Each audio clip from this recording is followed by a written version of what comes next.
دیارە ئەو کاریگەریانەی کە بەرکەوتوانی چەکی کیمیایی کە ساڵانێکی زۆرە بەدەستەوە دەناڵێنن کەم نییە کە لە ڕۆ تەندروستیەکەەوە کاریگەریەکانیان تا ئێستاش ماوەتەوە ئەوان ساڵانە لە ڕۆژ و یادی ئەم کارە ساتەیاندا کۆمەڵێک داخوازیان هەیە کاڕاستە حکومەت هێرێمی کوردستان و لایەنی پەیوەندیداری دەکەن بەڵام بە بەردەوامی وەکو خۆیان باسی لەوە دەکەن داخوازیەکانیان یاخود ڕەت دەکرێتوان بپی پێویست نابێت کە ئەوان بتوان لی سوودمەند بن دیارە بڕیارێکی حکومەت هێرێمی کوردستانیش لەسەر ئەو بڕا هاوکاریی کە پێشکەش بە بەرکەوتوانی چەکی کیمیایی بۆ چارەسەروەرگرتن دەکرێت ناڕزایی لێکەوتۆتەوە لەسەر بابەتەکە لەگەڵ هەری لە بەڕێزان عەبدوڵڵا مستەفا بەرکەوتووی چەکی کیمیایی کە ڕاستەوخۆ لە بالیسان و میوانمان دەبێت گفتوگۆی بابەتەکە دەکەین بە نوێنەری بەرکەوتوانی چەکی کیمیاییش دیارە وەروەها بەڕێز جەمال حەوی زەندانی پەرلەمانی کوردستان ڕاستەوخۆ لە ڕانیەوە بەڕێزیان میوانمان گفتوگۆی بابەتەکان دەکەین لە نێو پەرلەماندا چی بۆ بەرکەوتوانی چەکی کیمیایی دەکرێت و چۆن دەکرێت پەرلەمان دەنگی هاوڵاتیان دەنگی بەرکەوتوانی چەکی کیمیایی تێدا ئاراستە بکرێت سەرەتای گفتوگۆکانم کاک جەمال گەر لەگەڵمان بمێنی تۆ سپاس دەکەم گوێبیستی گلێ و ناڕزایەکانی بەرکەوتوانی چەکی کیمیایی دەبین دواتر دێمە لای جەنابەت بۆ وەردەکاری بابەتەکان و کۆی ئەو کارانی کە پەرلەمانی کوردستان دەیکات بۆیان کاک عەبدوڵڵا زۆر سپاس بۆ ئامادەبوونت هۆکاری ناڕزایەتیەکەی ئێوە چییە لە حکومەتی هەرێمی کوردستان و بە دیاریکاری لەم ڕۆدا چ داخوازیەکتان پێشکەشیان کرد سپاسانەکەین بۆ ئەو دەرفەتە ئێمە لە ڕۆژێکی وەکو ئیمڕۆ بۆ ئێمە کە ڕۆژێکە بەڕاستی ڕۆژێکی ڕەشە پەڵێکی ڕەشە بە نیوسەوانی بەعسیەکان ئیمڕۆ 16 سار کە شیمیا کە تاقی کرایەوە لە کورد تاقی کرایەوە لە گوندەکەی من لە دۆڵی بالیزان لە گوندی شەخۆسانان تاقی کرایەوە لە ئەنجامی تاقیکردنەوەکەی زەرەر و زیانێکی زۆرمان بەرکەوت وەکو کەسوکار وەکو خەڵکێکی زۆرمان لێ شەهید بووە خەڵکێکی زۆرمان بریندار بووە کەم ئەندام بووە ئێستاش لە ئازال هەمووی لە ماڵەوە زۆربەی زۆری ئۆکسجینی بەسەرەوەیە باش توانایی هەر هەموو ڕۆژێکە و داو دەرمان و عیلاجانە ئەمری هەموو ڕۆژێکە ئەبینی ئەو داو عیلاجانە ئەمری بە مردنێکە هەیە باش هاوکاری لەو 16 سار کە ئیمڕۆ هاوکاریەکانی حکومەت چی بۆ ئێوە بۆ بەرکەوتوانی چەکی کیمیایی هاوکار لە ڕابردوو لە کابینەکانی ڕابردوو ئێمە لە کابینەکانی ڕابردوو وەکو منعەیەک وەکو هاوکاریکردنەیەکی بەرکەوتوانی چەکی کیمیاوی منعەیەکمان بۆ بڕایەوە کە پێویستیمان بە چارەسەر و عیلاجە باشە ئێستا ئەو منحە و هاوکاریە چی بەسەر ئێستا لە پەنای چاکسازی ئەو هەموو نەعەدالەتیە هەیە ئەو هەموو نەحەقیە هەیە حکومەت هاتیە لە پەنای چاکسازی بە ئەو منحەی بەرکەوتوانی سەر کیمیایی بڕیوە ئەگەر نەعەدالەتیش هەبێ ئەگەر ئەو نەعەدالەتی بۆ خۆیان کردویانە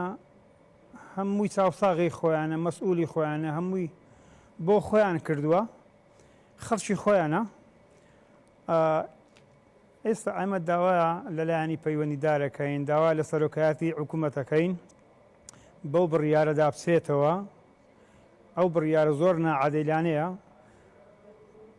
ئێمە چاومان لەوێ هاوکار بکرێن چارەسەر عیلاجمان بۆ بکەین نەک ئەو منعەیە بلە پەنای ئەوەی کە دوو موچەی هەیە من تاوانم چییە من پێشمەرگایەتیم کردیە من پێشمەرگە بوویمە لە هەشتا ماندوو بووینە تەسیەمان داوە یعنی ئەو موچەیە من ئەدیەگە جاش بووینە ئێستا یعنی نەعەدالەتی هەیە دەو موچەیدا نەعەدالەتی زۆر هەیە باشە بڕی ئەو هاوکاریە چەند بوو کە وەردانە کرد بۆ چارەسەر وەرگرتن ئەو منعەیە 400,000 دینار بووە باش بۆ چارەسەر و عیلاجەکان مانگانە ئێمە بەشیشمان ناکە چەند ساڵە بردراوە بەشمان ناکە بەشێ لە ڕۆژێکی وەکو ئیمڕۆ ئەوە پاداشتە لە 16 چارە باش ئێستا منعەکەیان بۆ بڕیوین 3-4 ڕۆژە بڕیویانە ئەرێن چاکسازیەکەین بەڵام بەرە ئایمە ئەرێن توخوا حکوومەت ئەو نەعەدالەتیەی ئەو هەموو جاش و مستەشارانە تۆ ئیداریانە دەی ئەتۆ ئەو هەموو خەڵکەت داڵدەداوە کە منی ئەنفال کردیە ئەو هەموو نەعەدالەتی هەیە دێی لەسەر ئەو 400,000 دینارە چاکسازیەکەی باشە کاک عەبدوڵڵا دەگەڕێمەوە لای جنابەت دیارە کێشەی ئێوە و کێشەی خەڵکیش بەگشتی زۆرینەی لە نێو پەرلەمانی کوردستاندا گەنگەشە دەکرێت باسی لێوە دەکرێت و ئەندامانی پەرلەماندا کۆکی کاری سەرسەختی دەنگدەرانی خۆیانن هاوڵاتیانی خۆیانن لەسەرم بابەتە لەگەڵ بەڕێز کاک جەمال گەرگوێبیستمان بی و لەگەڵمانە بمێنیتەوە کاک عەبدوڵڵا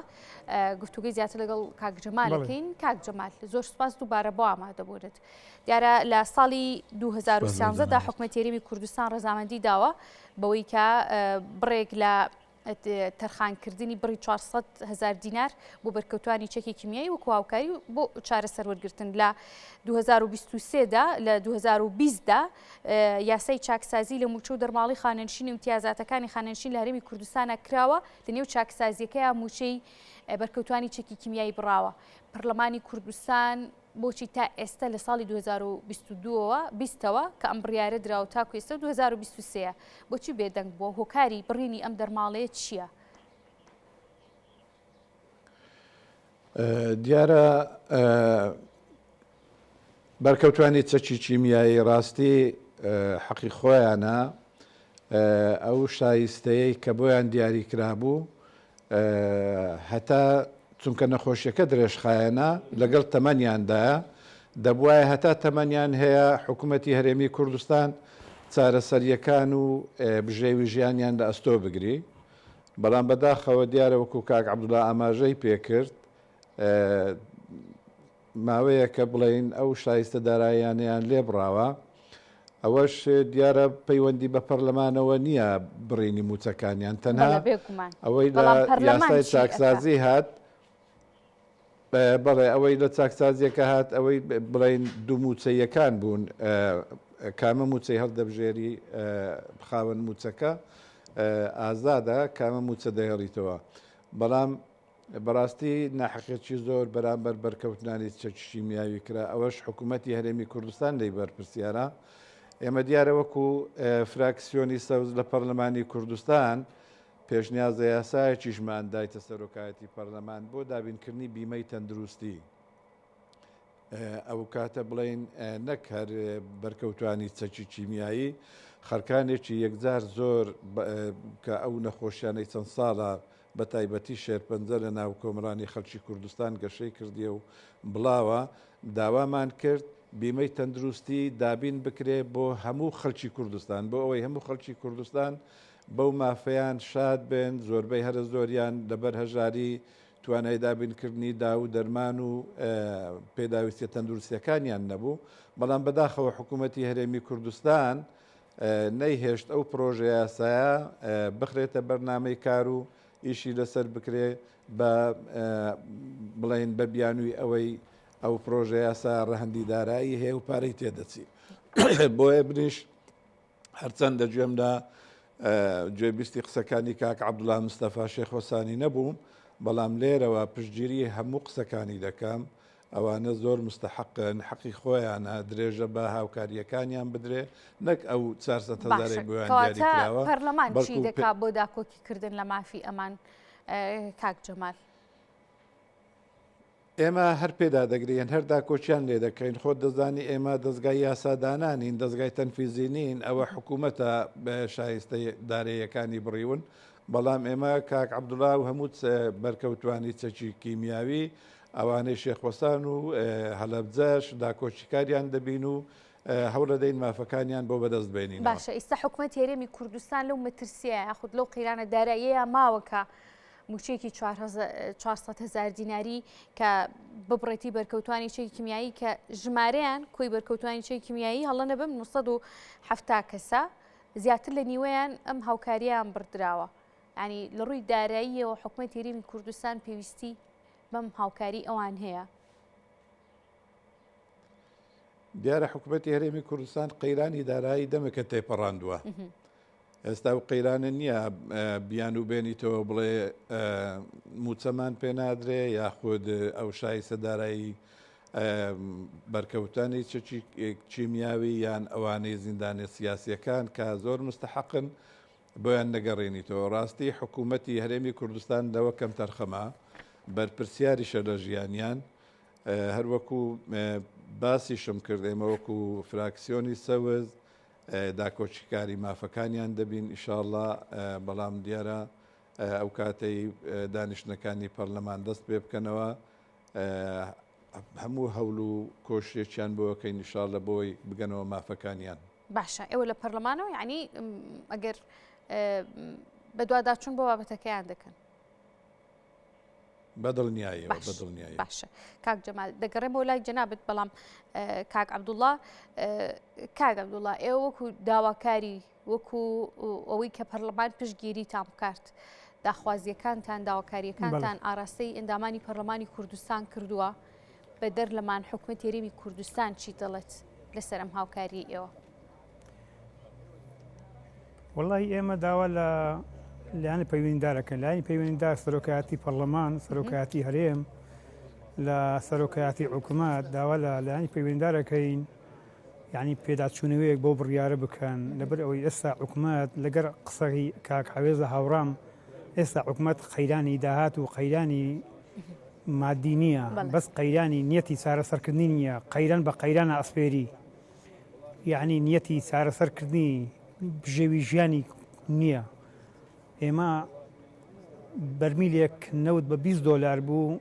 لە کابینەکانی ڕابردوو ئەو من عێلە ئێمە نەبڕە ئێستا کەسی بەرمیلێک نەوت بە $80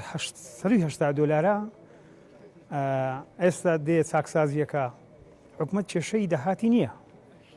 ئێمە داوا لە ئەندام پەرلەمانە بەڕێزەکانەکەین لە چەند ساڵی ڕابردوو ئێمە دەنگمان پێداون ئەوانە نوێنەری خەڵکن لە پەرلەمانە نوێنەری هەموو یعنی خەڵکی کوردستانن داوایان لێکەین دەنجیمە ناڕەزایەتیەکانیمە بگەینە سەری خۆیان. باشە کاک عەبدوڵڵا حکوومەتی هەرێمی کوردستان ئەم ساڵ هیچ بەڵێنێکی پێداون بۆ ئەوەی ئاوڕی جددی باتەوە لە بەرکەوتوانی چەکی کیمیایی دیارە هەر ئێوە نین ئەمڕۆ بەرکەوتوانی چەکی کیمیایی هەڵەبجێش لەگەڵتانە پشتیوانتان بوون کۆ ئێمە برادەرانی بەڵێ ئێمە ئەو برادەرانی هەڵەبجەی هاتوون داوەتمان کردوون هاتوون لێرانە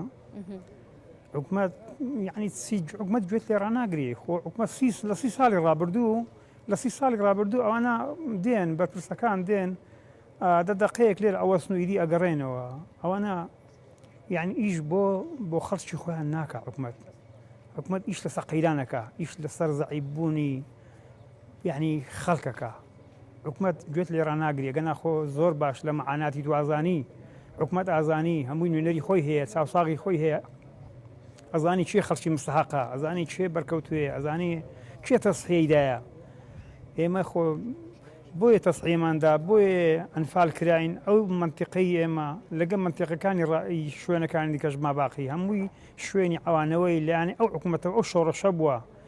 کەچی ئێستا ئەو حکوومەتە بەربوومی پێگەیشتووە ئیشی بەو خەڵکە و بەو میلەتەی نییە ئیشی بە خەڵکی خۆ نییە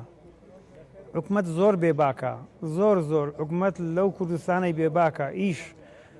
لەسەر چارەسەرکردنی کێشە مەشاکلی مەعاناتی کە سوکاری شەهیدان ناکە زیندانی سیاسی کیمیاوی لەم یادەی ئەمڕۆیە لە نێو حکوومەتدا کەسایەتی حکومیەکان و بەرپرسە حکومیەکان بەشدار بوون لەگەڵتانە ئەمڕۆ هاتن گوێ لە داواکانتان بگرن ناخێر ئێمە لێ نەگەڕین داوایان کرد هەندێک شان گوتیان دێین گوتمان قبولمانە بێن لەبەرەوەی لە ڕابردوو هیچستان نەکرد یعنی قەنەعەتمان هاتووە هیچ وعدێکتان ڕاست نییە زۆر وعدەی بێ بنەمایاندا لەلایەک بێ یادی بۆم بکات و لەلایەک یعنی من حیکەیمی بڕیوە یعنی بێت چی بۆ من باسەکە بێت چی بۆم نەکە گوتمان لەگەر ئەوە نین نە حکومەت بەشدار بکە لەلایەنە سیاسیەکانیش بەشدار بن چی کە سوکاری بەرکەوتانی سەد کیمیاوی کە سوکاری شەیدان لە دۆڵی مەلەکان دۆڵی خۆشناوەتی هەمووی لێرە ئامادەیە مەوجودە. باشە کاک عەبدوڵڵا دەگەڕێمەوە لات. کاک جەمال پرۆژە یاسای بوجە چەند خولێکی پەرلەمانە داوا دەکرێت کە ئاڕاستی پەرلەمان بکرێت و لەم خۆلیشدا دامانی پەرلەمان داوان کردووە پرۆژە یاسایە ئاڕاستی پەرلەمانی کوردستان بکرێت کە ئەم پرۆژە یاسای ئاڕاستی پەرلەمان دەکرێت کە کۆمەڵێک کێشەی دیکە بنمونە بەرکەوتوانی چەکی کیمیایی دیارە ئەوان بنمونە دەهێنمەوە بابەتەکەمان ئەوانە بۆی ئەم جۆرە هاوکاریانە ئەم جۆرە خزمەتگوزاریانە کە پێشکەش دەکرێت لە ڕێگەی پرۆژە یاسای بوجە و چارەسەر بکرێت. دیارە 3 ڕۆژ پێش ئێستا فراکسیۆنی سەوز لە پەرلەمانی کوردستان یاداشتێکی دایتە سەرۆکایەتی پەرلەمان بۆ ئەوەی ئەو ساڵ بودجە بێت لە بۆ پەرلەمانی کوردستان ڕاستاندن تەزدیقی بۆ بکرێ. دیارە 9 ساڵە بودجە نهاتیتە پەرلەمانی کوردستان مەهامی پەرلەمانیش دیارە سێشتی سەرچینە یەکەمیان چاودێریکردنی حکوومەت تەزدیقکردنی بودجە یاسادانە بەڵام بەداخەوە 9 ساڵە بودجە نهاتووە وەکو فراکسیۆنی سەوز بەڕسمی داوامان کردووە ئەو ساڵ حکوومەتی هەرێمی کوردستان بودجە بنێری بۆ ئەوەی هەموو چیل و توێژەکانی کۆمەلگەی کوردستان ماف و ئیمتیازات و شایستەکانی خۆیانیان بۆ دیاری بکرێ بەڵام ئەگە بودجە نێ دیارە هەموو برین مافەکانیان لە تاریکی دادەمێننەوە شایستەکانی خوانیان بۆ دیاری ناکرێ وەکو پێشش ئاماژەمان پێدا حکوومەتی هەرێمی کوردستان ئێستا لە قەیران نییە بە تایبەتی ئێستا خەریکی ئەو ڕێکەوتنە لەگەڵ بەغدا کە نەوت ڕادستی سۆمۆ بکرێتەوە و ئەو کاتە حکوومەتی بەغدا بڵین وەکو ساڵانی پێش و بودجە بنێری بۆ هەرێمی کوردستان حەقی خۆیەتی ئەو سار حکوومەتی هەرێمی کوردستان پەلە بکات لە ناردنی بودجە بۆ ئەوەی ئەو خزمەت گوزاریانەی چەندین ساڵە جێبەجێ نەکراون ئەو منحەی لە بۆ بەرکەوتنانی چەکی کیمیایی ڕاوەستاوە پێیان نەدراوە منحەکانی زیندانیانی سیاسی بە هەمان شێوە زۆر شتی دیکەشە بودجە چارەسەری ئەو کەم و کورتیانە دەکا. باشە کاک جەمال ئێستا پێشتر لە ڕێگەی فرۆشتی نەوتی هەرێمی کوردستانەوە لە ڕێگەی بەندەری سۆمەوە کۆمەڵی کێشە بەحسابە بوو چارەسەر بێت لە نێو هەرێمی کوردستانە بگرە وەزعی خەڵک وەکو خۆیان خەڵک باسی لێەوە دەکەن خراپتر بوو ینی ئێستا ئەو نەوتەی کە لە هەرێمەوە دەفرۆشا ڕاستی سۆمۆ کراوەتەوە پێشتر لە ڕێگەی جەیهانەوە بوو ئەمە چ کاریگەریکێ دەبێت لەسەر ڕەوشی خەڵک لەسەر نەخۆشخانەکان پێداویستی و خزمەت گوزاریەکان بەرکەوتوانی چەکی کیمیایی گۆڕانکاری هێنێت تاراوە؟ بەدڵنیاییەوە گۆڕانکاری دروست دەکات لەبەرەوەی پێشتر ئەو نەوتەی هەناردە دەکرا ڕاستی کەس نەیدەزانی ژمارەی بەرمیلەکان ڕۆژانە چەندە داهاتەکەی چەند دەگەڕێتەوە لە بۆ هەرێمی کوردستان تەنها ئەو برادرانەی لە وەزارەتی سامانە سروشتیەکان یاخود ئەوانەی لەو مەجارەدا بڵین بەرپرس بوون دەیانزانی ئێستا کە نەوت ڕادستی سۆمۆ دەکرێ هەموو خەڵکی عێراق و کوردستان دەزانی ڕۆژانە چەند نەوت دەڕوا و داهاتەکەی چەندە و دەگەڕێتەوە یەک خەزێنە ئەو کاتە هیچ بڕووبیان و نامێنێ بۆی بودجە نێنێرن بۆ پەرلەمان خزمەت گوزاریەکانی کوردستان چیتر خەڵک چاوەڕێنەکە ڕاستی ئێستا ڕەو ڕێگای دۆری باریسان ئەوەی سیارەکەی خۆی خۆش بێ ئێستا ناتوانانی هاتچۆی پێدا بکە ئەوەندە وێرانە هەمووی ئەوە هۆکارەکەی ئەوەیە چەندی ساڵە بڕین پرۆژە خزمەت گوزاریەکان لەلایەن حکوومەتی هەرێمی کوردستانەوە مستحقاتی خۆیانیان بۆ دیاری نەکراوە ئەو پرۆژانی کە کراویشن بە عەدالەتی دابش نەکراون بەسەر ئەو شوێنانەی کە زۆر پێویستن بۆیە ئومێد دەکەین لەو ڕادستکردنی نەوتە بە سۆمۆ و هەروەها ئەو بودجەی کە حەقی هەرێمی کوردستانە پێداگر دەبین کە وەکو خۆی بودجەکە بۆ هەرێمی کوردستان بنێردرێ و غەدر لە موچەخۆران و خزمەتگوزاریەکانی خەڵکی کوردستان نەکرێ بەڵێ بەتاکید خەڵک لەوە سوودمەند دەبن. باش کاک جەمال دەگەڕێمە وڵات دوا پرسیار لە کاک عەبدوڵڵا دەکەم. کاک عەبدوڵڵا ئێوە بۆ ئەم ساڵ داواکاریتان بە گشتی بۆ حکوومەت هەرێمی کوردستان چی دەبێت و یاداشتان نووسراوتان ئامادە کردو بۆی ئاراستی حکوومەت هەرێمی کوردستانی بکەن لایەنی پەیوەندیداری بکەن لەسەر خواست و داواکانتان و داواکاری جەنابی شۆک و دوا پرسیار لە کاک جەمال و کۆندایی پەرلەمان. بەڵێ ئێمە یاداشتمان ئامادە کردووە نیسیومانە یاداشتێک ئەدەینە سەرۆکاتی حکوومەت سەرۆکاتی هەرێم و سەرۆکاتی پەرلەمان کە ئەو منحەیە کە بڕاوە لە بەرکەوتوانی سەر کیمیاوی کە سوکاری شەیدان بەو بڕیارەدا بچنەوە بڕیارێکی نەعەدالەنەیە و هەروەها دوا پەیامم ئەوەیە ئەو پەیامی بە سەرۆکاتی حکوومەت ڕائەگەێنم سەتان هەشتای ئەو کوردستانە هەمووی ڕەشبینە لەو دەسەڵاتەی هیوایەتم ئەوەیە دوای هەموو ماندیبوونمان هەموو شەهید بوونمان تەسیەدانمان ئامادەین خۆمان ڕادستی ئەو بەغدای بکەین کە ئێمەی ئەنفال کرد کە ئێمەی زیندە بەچار کرد کە ئێمەی هەموو کانیاوەکان هەموو شوێنەکانی لێ تەقاندینەوە هەموو شوێنە مقەدەسەتەکانی لێ تەقاندینەوە ئەلێرە داوا لە سەرۆکاتی حکوومەتەکەین بەو بڕیارەدا بچیتەوە خەڵک زۆر ڕەشبین لە حکوومەتەی داواکەین ئەگەر بەو بڕیارەدا نەچێتەوە ئەمە پەیامی خۆمان ڕاگەینین ڕێگای تر هەیە ڕێگای ترە گرینە بەر یعنی دوا پێیان ئەوەیە ئەو بڕیارە پێدا بەخۆدا بستنەوە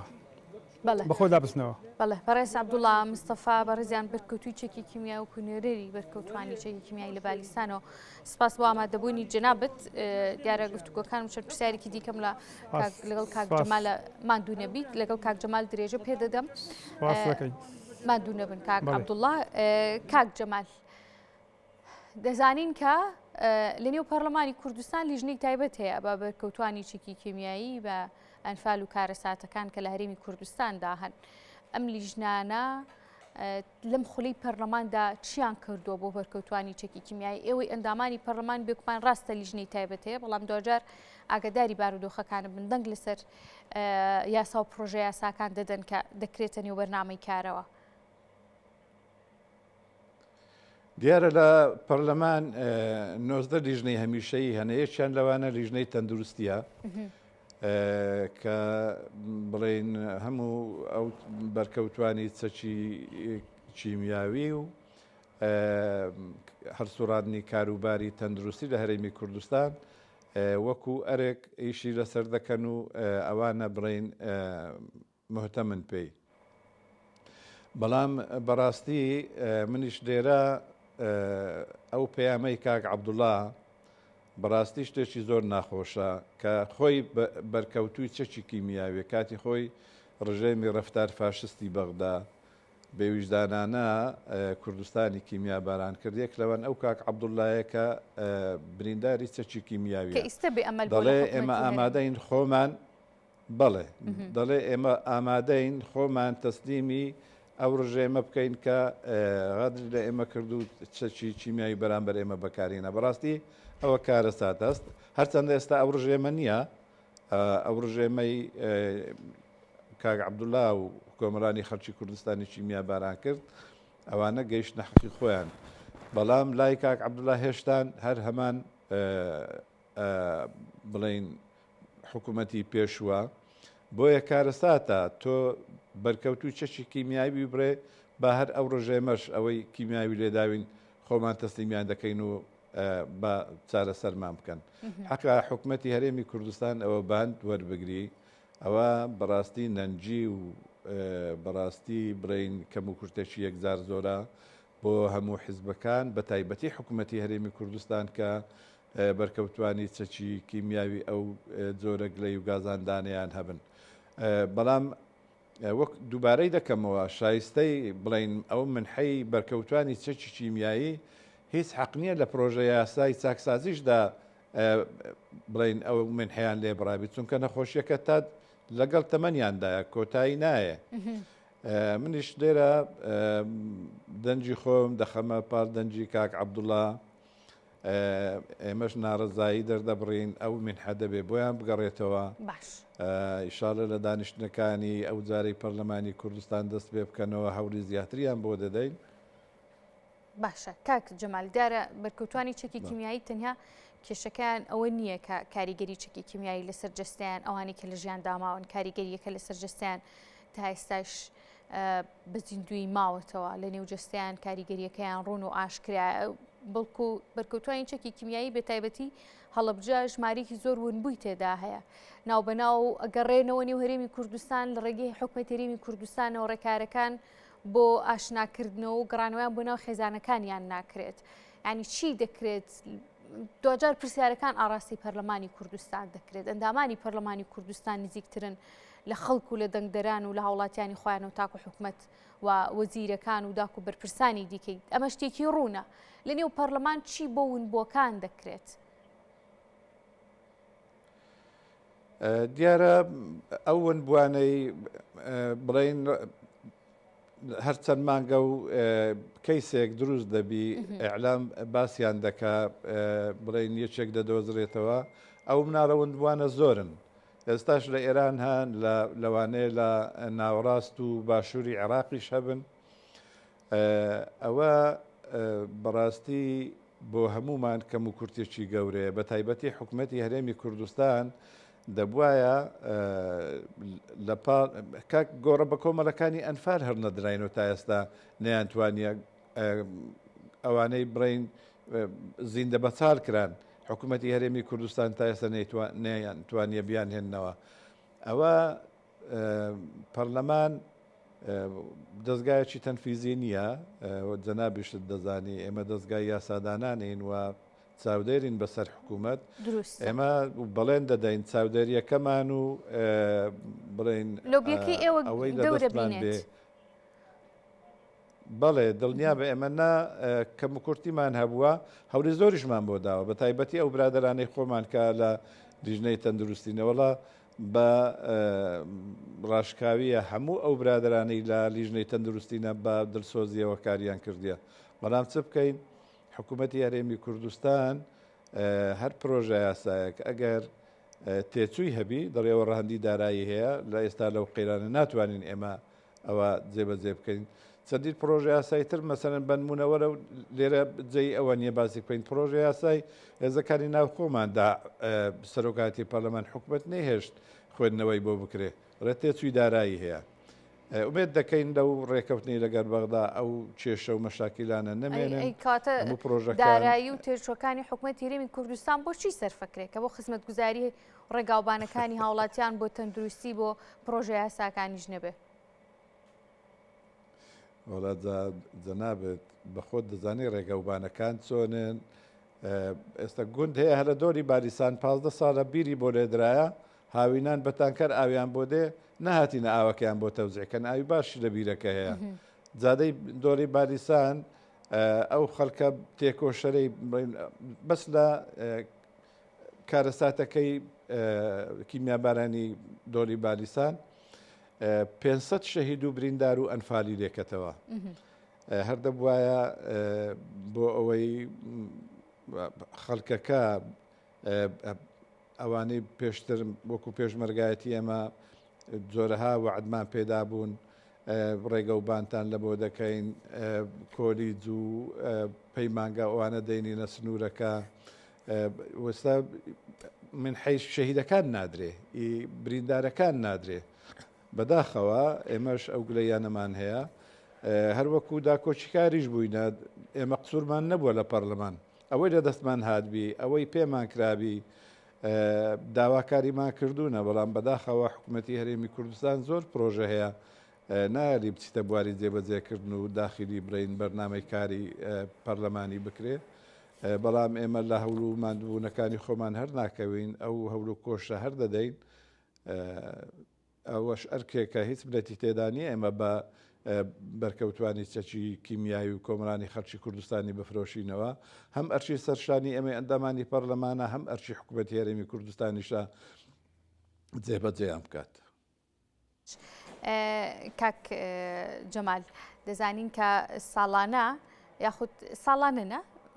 بە مەبالغەیتان نەکەم بەڵام چەند جارێکم هەوڵە درراوە لەلایەن پەرلەمانی وڵاتانی دیکەوە پەرلەمانی وڵاتانی بۆ منوڵاتی کۆک و فەڕەنساوە بۆ ئەوەی بە جینۆساید ناسانی کیمیابارانی هەڵەبجە و پرسی ئێزدیەکان و کۆمەڵێک بابەتی دیکە و ئەنفال بە جینۆساید بناسرێت بەڵام دوجار بۆی ئەوەی کە هەوڵەکە تاکە کەسی بووە ئەم هەوڵە نەچۆتە سەر بە جینۆساید نسرا ئەو کە ڕەنگە ئەمە لە ڕووی ڕۆحیەوە ئاهێک بات و سەبووریەک بات بە کەسوکاری ئەنفال کراوان ئەنی وەکو پەرلەمانی کوردستان کۆنتاکت و هەوڵەکان چییە ئێوە لەگەڵ پەرلەمانی وڵاتانی دیکە و ئەو کەسانی کە ئەم هەوڵانە دەدەن بۆم بابەتە من هەستم نەکردێت تا ئێستا لیژنەکانی پەرلەمان چوبنە دەرەوە بۆەوەی ئەو کەیسانە بە جینۆساید بناچێن و دەنجی بۆ کۆ بکەنەوە یارە لیژنەی پێشمەرگە بۆ کاروباری پێشمەرگە دەچی لیژنەی ناوخۆ هەروەها لیژنەی تەندروستی بۆ کاروبارەکانی خۆیان ئەوە دەبوایە بڵێن لە ئاستی سەرۆکایەتی پەرلەمان لەسەر ئاستی سەرۆکایەتی حکوومەت لەسەر ئاستی سەرۆکایەتی هەرێم ڕاستی معاملە لەگە ئەو کەیسەکرا باە خۆی ئەو قراری 1986 و ئەوانەی نەوت بەرامبەر خۆراک ئەو منتیقەی 36 ئەوەی برین فڕۆکە و ئەوانە حەزری جەوی تێدا هەبوو ئەو عەتفە دەوریە دروست بوو لە سەر کیمیابارانی هەلەبجە و شێخۆسانان بوو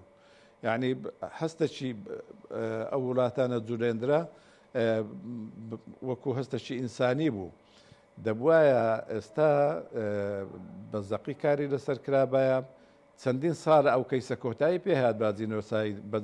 ناسانی جینۆساید بەڵام بەداخەوە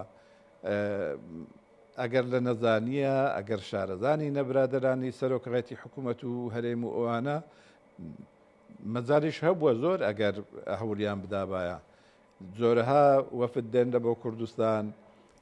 هەتکا سەرۆکی ئەمریکا و فەرەنسا و ئەلمانیا ئەوانە هاتوونە دەکرا زیاتر ئیشی لەسەر بکرێ ومێت دەکەین لێرە بەدواوە لە جیاتی منافەسەی ناوخۆی شەڕی ناوخۆی ئەو گرژی و کەش و هەوا ناخۆشەی خۆڵخێنرا ئەوڕۆ لە کوردستان بیگۆڕنەوە برایەتی و تەبایی پیادە بکەن بۆ ئەوەی بتوانین ئەوەی جەنابەت باز دەکات لە بۆ سەبر و دڵ ئارامی خەڵکانی بەرکەوتووی کیمیاوی و خاوەن شەهیدانی بڵین سەنگەر زیندانیانی سیاسی هەوڵ بدرێ ئەو کەیسە بە جینۆساید بناسێنێت لەسەر ئاستی دەرەوە بۆ ئەوەی ئەوانیش دڵنەواییان پێ بدرێ بەڵام بەداخەوە ئەوەی ئێستا ئەوەندەی دژایەتی یەکتری دەکرێت کار لەسەر ئەو زۆرە شتە ئینسانیانە ناکرێ ئومێت دەکەین ئینشاڵڵا ئەوەش کۆتایی پێبێ. بەڵێ کاک جەمال من زۆر سوپاس دەکەم کە لە کورسات نیوز و لە بەرنامەکەمان ئامادەبووی ماندوونەوەی دووبارە سپاس بۆ بەڕێز جەمال حەوێز کە بەڕێزیانە دایم پەرلەمانی کوردستانن